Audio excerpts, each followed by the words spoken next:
안녕하십니까. 입체적 성경 원리 강해를 진행할 권창문 선교사입니다. 2019년도에도 우리 주 예수 그리스도 안에서 하나님의 말씀으로 인한 형통의 축복을 받으시기 바랍니다. 입체적 성경 원리 강해란 이렇습니다. 모든 사물을 볼 때에 보는 관점에 따라서 사물의 인식이 달라진다는 원리를 가지고 있습니다. 점으로 볼 때는 점으로 보일 수밖에 없고 선으로 볼 때는 선으로 보입니다. 그러나 평면으로 볼 때는 평면으로 이해할 수 있습니다. 입체적으로 본다는 것은 그 물건의 전체를 돌아봄으로써 물건에 대한 보는 시각적 의미를 넓혀가는 것을 말합니다. 성경을 보는 관점에도 이와 같이 입체적이라는 원리를 적용하는 것은 66권에 나타난 성경을 어떻게 이해하느냐에 따라서 성경의 해석이 달라진다는 것을 말하고 있습니다. 제가 이 입체적 성경 원리라는 용어를 들은 것이 1992년도, 아마 지금으로부터 26년 전의 이야기입니다. 저를 가르치셨던 저희 스승님께서 50년 동안 목회하시면서 수없이 많은 연구 끝에 이루어내신 용어이기도 합니다. 권선교사, 성경을 입체적으로 본다는 말을 쉽게 생각하지 마라. 이것이 정말로 이해되면 사고와 삶이 달라질 거야. 1년이 넘는 시간 동안 그 입체적 성경 원리 공부를 공부하면서 많은 생각을 했습니다. 저도 예수 믿은 지가 40년이 넘었는데 성경을 이해한다고 배운 것도 많이 있었는데 그 스승님과의 많은 시간들이 저에게 성경을 새롭게 다가가는 길을 열어주었습니다. 현재 23년차 선교지에서 사역하고 있는 선교사이기도 합니다. 성경의 이해가 깊어질수록 성경에 대한 묘사는 달라지고 이해는 달라지고 그 이해에 따라서 말과 생각과 행동과 삶과 습관과 사역까지도 달라지기 때문입니다. 우리는 입체적 성경 원리 강해를 이해하기 전에 먼저 이해해야 될 부분들이 있습니다. 세상에는 무식하다는 용어가 있습니다. 이 무식하다는 용어는 무엇을 의미합니까? 누구나 이 무식이라는 두 단어에 대해서는 이미 들었고 알고 있을 것입니다. 그러나 제가 여러분들에게 한번 질문해 봅니다. 무식은 무엇일까요? 첫 번째 무식하다는 말은 아마도 못 배운 것일 것입니다. 배우지 못했기 때문에 알지 못하는 것이죠.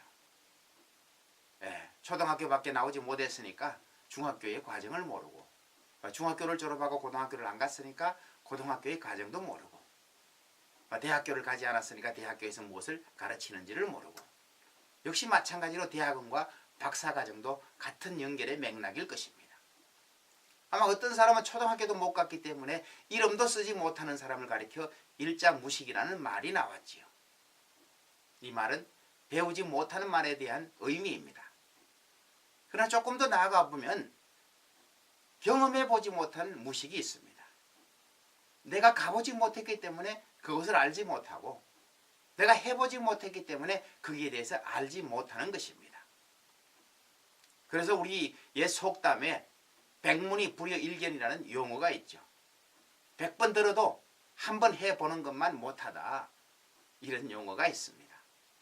이것을 좀 더 깊이 생각해 보면 백견이 불여일행이라 그런 말이 있습니다. 100번 보아도 한 번 해보는 것만 못하다는 이야기입니다. 여기서 끝날까요? 그렇지 않습니다. 백행이 불여일청이라 100번 해도 성공하는 것만 못하다는 이야기가 있습니다. 물론 의미를 해석하기에 따라 달렸지만 무식이라는 이야기를 하다가 보면 이렇게 배우지 못한 것과 해보지 못한 것과 경험하지 못한 것에 대한 무식이 있다는 전제 조건을 이해할 수가 있습니다. 그런데 두 번째, 더 나아가서 무식하다는 말이 있습니다. 여러분들 스스로 한번 대답해 보시기 바랍니다. 저도 이 이야기를 들을 때 스승님 앞에서 이 대답을 할 수가 없었습니다. 왜? 한 번도 생각해 보지 않았기 때문입니다. 두 번째 무식은 무엇일까요? 그것은 바로 잘못 배운 무식입니다. 잘못 배운 무식이라는 이야기는 그 말 그대로 어떤 사물을 잘못 배움으로써 잘못 인지하고 잘못 가르치게 되는 결과를 낳게 됩니다. 쉬운 예가 많이 있죠. 주전자, 그것을 냄비라고 배울 수도 있고, 밥그릇, 그것을 대접이라고 배울 수도 있고, 카메라, 그것을 비디오라고 볼 수도 있고, 성경책, 그것을 유대인의 역사책이라도 배울 수 있습니다. 수없이 많은 예화가 있지만 이 잘못 배운 무식이라는 용어가 들려지기 시작하는 순간부터 아, 그렇구나라는 대답을 갖게 될 것입니다. 아마도 잘못 배운 무식이야말로 세상을 망하게 하는 지식이라고 말할 수 있습니다. 세상의 많은 지도자들이 잘못된 지식으로 말미암아 그것을 바른 줄 알고 수많은 다른 사람들에게 그렇게 가르쳤다면 모든 배운 사람이 잘못 배운 것입니다. 성경에 관해서 적용할 때도 동일한 의미가 적용됩니다. 성경을 잘못 배우고 잘못 배운 그 성경으로 사람들을 가르치고 설교했다면 많은 사람들이 그 설교를 듣고 성경 공부를 배우면서 똑같이 잘못된 길로 가고 있는 것이죠. 꽃게의 이야기가 있죠. 많은 꽃게들이 모여서 앞으로 가 할 때에 옆으로 갑니다. 왜? 그 기능이 옆으로 가기 때문에. 어쩌면 그 말이 앞으로 가가 아니고 옆으로 가라는 말이 맞을 겁니다. 단순 비교의 이야기이기도 하죠. 잘못된 무식이 오늘 우리의 신앙생활을 얼마나 다르게 이끌어가는 것인가 한 번쯤 꼭 생각해 봐야 할 사건입니다. 근데 이 두 번째로 잘못된 무식으로 무식은 그치지 않습니다. 세 번째 무식하는 것이 있죠. 이 무식에 대한 대답을 여러분이 또 마음속으로 한번 해보시기 바랍니다. 제가 스승님으로부터 이 입체적 성경 원리를 공부를 듣고 난 이후로 26년이 지나면서 이 세 번째 무식에 대한 답을 대답할 수 있는 분을 한 번도 만나지 못했습니다. 저 자신도 그 대답을 할 수 없었지만 지금 살고 있는 많은 사람들이 이 질문에 대해서 생각해 보지 않기 때문입니다. 모르는 무식과 가보지 못한 무식과 경험하지 못한 무식과 잘못 배운 무식을 넘어서 또 무슨 무식이 있을까? 한번 생각해 보시기 바랍니다. 이 세 번째 무식은 절대 무식이라는 겁니다. 절대 무식이라는 말은 무엇일까요? 하나님과 사람 사이에서 일어나는 그 한계를 말하고 있습니다. 하나님은 하실 수 있는데 하나님은 아시는데 사람은 모른다는 겁니다. 그 어떤 학습과 과정을 통해서 설명해도 그 부분을 모른다는 겁니다. 성경의 많은 용어들 가운데 하나님께서는 사람의 외모를 보시지 아니하시고 중심을 보시느니라 이런 용어가 있습니다. 사람의 중심은 어디에 있을까요? 하나님은 보신다고 말씀했는데 사람은 사람의 중심을 볼 수 없습니다. 자기 자신의 중심이 어디 있는지도 알지 못합니다. 그저 우리가 학술적으로 이야기하는 것은 사람의 중심은 마음에 있다고 얘기합니다. 그럼 사람의 마음은 어디에 있을까요? 마음에 대한 정의는 아마 지금까지 없을 겁니다. 생명에 대한 정의는 있죠. 의학자들이 생명에 대한 정의를 나릴 때에 어떤 의사들은 뇌에 있다. 그래서 뇌사 판정이 나면 사람이 죽었다고 말합니다. 어떤 의사들은 사람이 생명이 심장에 있다. 그 심장이 뭐냐면 심장사로 죽었다고 판명합니다. 지금까지 의학계에서 적용하는 것은 아마도 심장사일 것입니다. 왜? 의학계가 그렇게 정의해 놓았기 때문입니다. 뇌사가 되었지만 심장사가 일어나지 않으면 식물인간이라고 말을 하고 있죠. 우리는 성경 공부를 하면서 그 이야기를 하자고 하는 이야기가 아닙니다. 하나님께서 사람의 중심을 보면서 사람이 알지 못하는 분야를 알고 계신다는 것입니다. 구약 성경에 하면 또 이런 성경 구절이 있죠. 사람의 생명이 피에 있느니라. 예, 생명이 그 피 어디에 있을까요? 바늘로 찔러서 나온 그 출현된 피에 있을까요? 교통사고로 많이 흘린 그 피에 있을까요? 도대체 몇 퍼센트 피에 사람의 생명이 있다고 말하는 것일까요? 그것은 우리가 알지 못하는 분야를 말하고 있는 것입니다. 이런 예화는 성경에서 끊임없이 진행됩니다. 이 이야기는 절대 무식이 있다는 이야기입니다. 하나님이 태초에 천지를 창조하셨다고 말씀하셨습니다. 말씀으로 천지를 창조하셨다고 성경은 기록하고 있는데 그 말씀으로 창조하셨다는 그 말 외에는 우리는 이해할 수가 없습니다. 그래서 그것을 전능하신 하나님이라 묘사하고 있는 것이죠. 우리는 입체적 성경 원리를 공부하면서 내가 지금 모르는 무식으로 성경을 대하고 있는가? 내가 지금 가보지 못한 무식으로 성경을 이해하고 있는가? 아니 내가 더 해보지 못한 경험을 가지고 성경을 이해하고 있는가? 더 나아가서는 잘못된 무식으로 성경을 이해하고 있는가? 아니 절대 무식 분야를 내가 터치하고 건드리고 설명하고 있는가? 이 부분들은 반드시 정리되어져야 하는 것입니다. 성경은 우리에게 이 많은 것들을 통해서 새로운 의미를 부여하고 있습니다.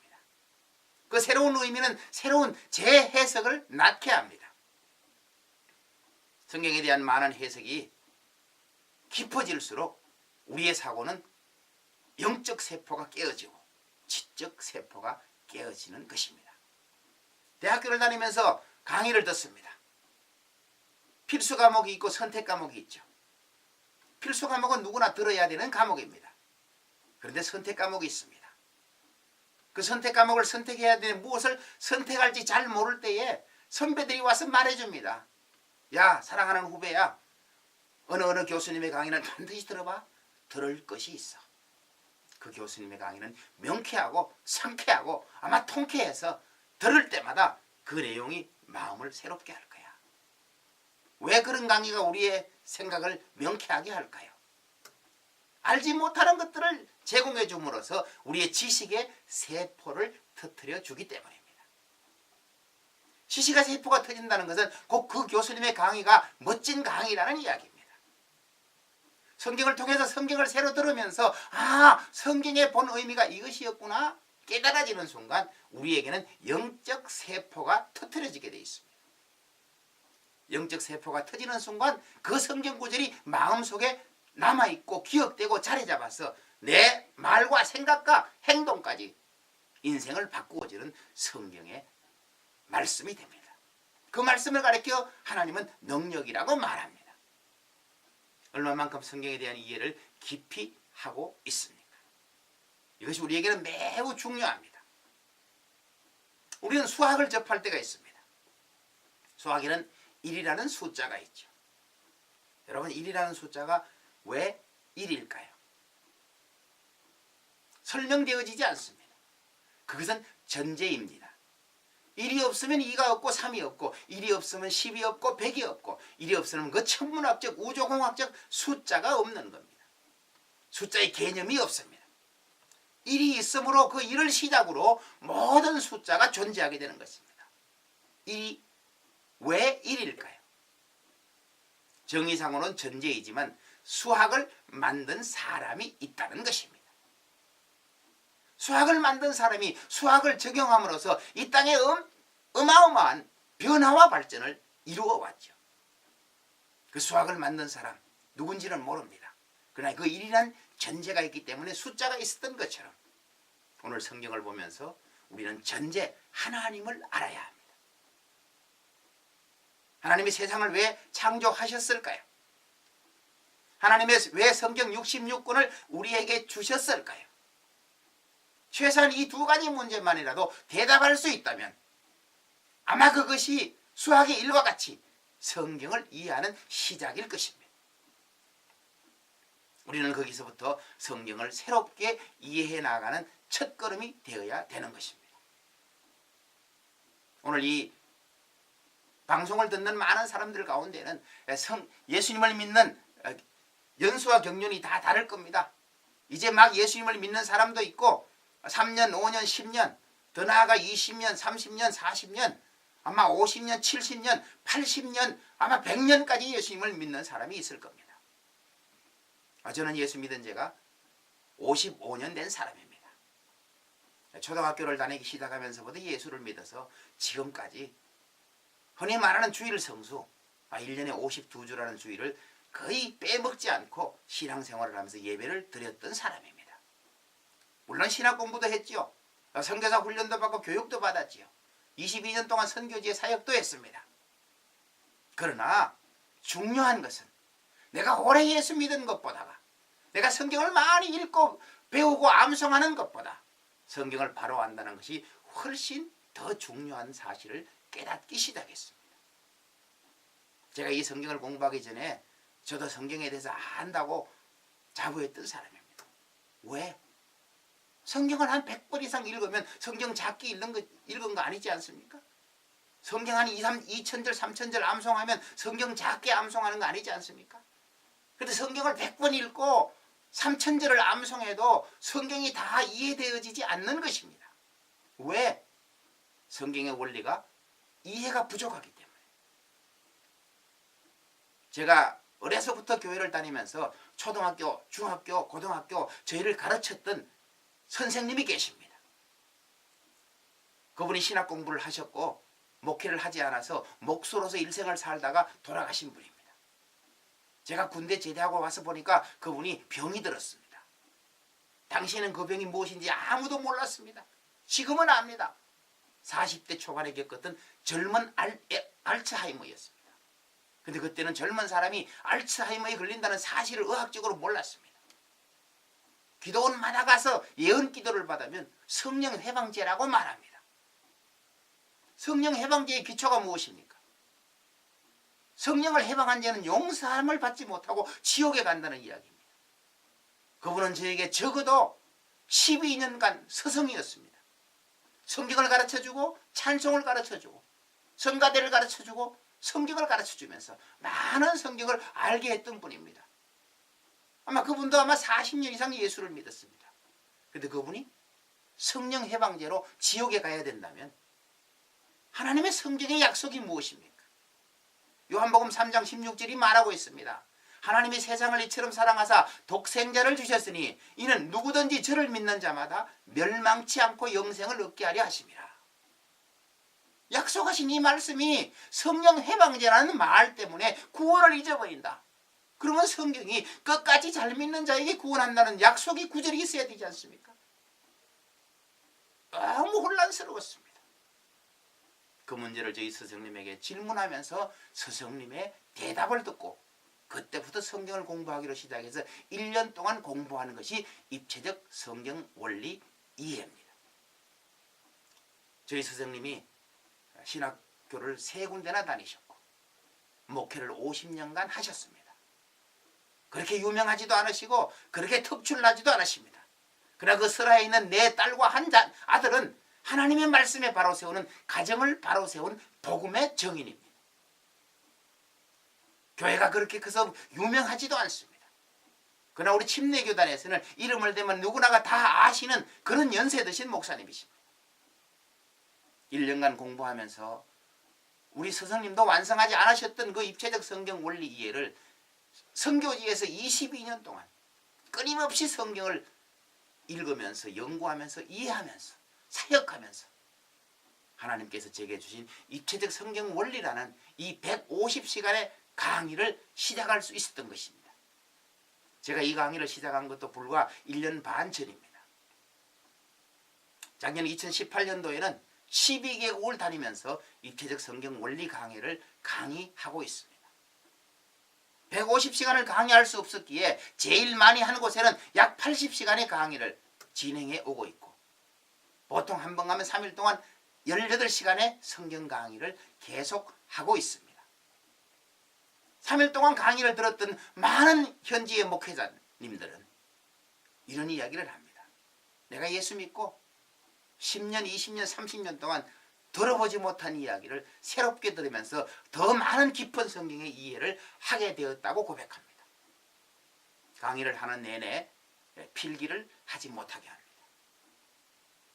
강의가 끝나면 들은 강의를 많게는 98%까지 기억에 남아서 리바이브를 할 수 있다고 이야기합니다. 제일 적게 기억한다는 분들이 90%를 말했습니다. 여러분, 세미나를 들으면 몇 퍼센트가 기억에 남습니까? 남은 그 기억을 가지고 몇 퍼센트를 활용할 수 있습니까? 입체적 성경 원리 강의라는 이야기는 들으면 들을수록 쉽게 이해되어지는 성경의 이야기입니다. 성경의 이야기를 넘어서 성경의 진리들입니다. 이 진리들이 들려지면서 여러분의 생각이 바꾸어지게 됩니다. 제가 바꾸라고 한다고 여러분들이 바꾸겠습니까? 그렇지 않습니다. 성경이 성경으로 들어와서 이해되어지는 순간 이해는 생각은 달라지게 되어 있습니다. 이것이 성경이 우리에게 주는 성경의 능력이고 하나님의 말씀의 능력입니다. 많은 이야기가 있습니다. 그 이야기 가운데 우리가 시작하는 이 이야기들을 먼저 이해하심으로 성경에 대한 이해를 잘 해나가시기 바랍니다. PhD라는 철학 박사를 공부하기 위해서는 대당명제라는 중요한 용어를 놓치면 안 됩니다. 대당명제가 무엇입니까? 하나님은 사랑이시다. 그렇게 말씀했습니다. 맞습니다. 근데 사랑은 하나님의 속성입니다. 그런데 사랑이 하나님이시다. 역으로 이 말을 하는 순간 그 전제는 잘못된 전제입니다. 사랑은 어디까지나 하나님의 속성이지 사랑이 하나님이 될 수 없습니다. 명제라고 하는 것과 전제라고 하는 것입니다. 이 대당명제가 정확해야만이 성경의 이해가 깊어집니다. 수학에서 숫자 1을 말했듯이 수학에는 함수라는 관계가 있습니다. 괄호를 열고 크기를 말하죠. 2는 1보다 크다. 3은 2보다 크다. 4는 3보다 크다. 이 함수라는 부호가 있습니다. 이 부호만 바로 이해하면 수없이 많은 숫자에 대해서 크고 작음을 구별할 수 있습니다. 입체적 성경 원리 이해는 이 함수와 같이 대당명제와 같이 우리가 정의하는 그 정의하는 내용들에 대해서 역행이 되었는가 바르게 진행되었는가를 설명해주는 원리가 입체적 성경 원리에 들어있습니다.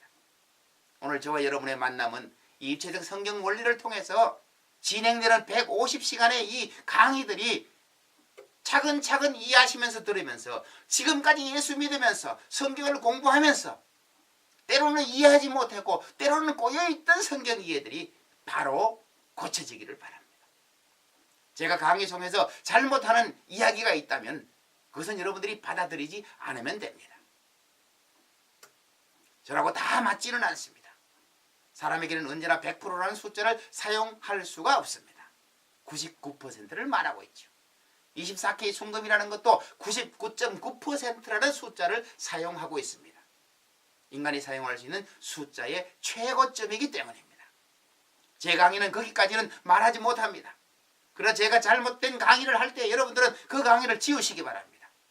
저에게 연락을 주셔서 전달을 해 주셔도 좋고 아니면 여러분 생각해서 잘못 들은 그 내용은 삭제하시면 잊어버리시면 잘못된 오류가 일어나지 않습니다. 지금까지 수없이 많은 강의를 해오면서 강의에 대한 반발로 강의를 듣지 않았던 분은 딱 한 분이 있습니다. 그 외에 많은 분들은 거의 대부분들의 목회자들은 강의를 들으면서 성경 이해의 동의를 표현해 주었습니다. 여러분 오늘 저와의 만남의 시작이 입체적 원리 강해 이해라는 시작으로 진행됩니다. 제가 그렇게 유명하지도 않습니다. 그렇게 많이 공부한 사람도 아닙니다. 그러나 성경에 대해서만큼은 성경을 많이 읽었고 성경을 많이 암송하고 또 성경을 원리를 공부해서 성경이 무엇을 말하고자 하는가에 대해서는 말할 수 있는 준비가 된 사람입니다. 제가 지금까지 준비한 이야기를 이제부터 계속해서 입체적 성경 원리 강의라는 이야기로 진행해 나가겠습니다. 기회가 되시는 대로 이 강의를 들어주시고 지금까지 믿어오셨던 예수님과의 신앙의 삶을 업그레이드 시키셔서 여러분 삶 속에 말씀으로 인한 형통의 축복이 있으시기를 바랍니다. 감사합니다.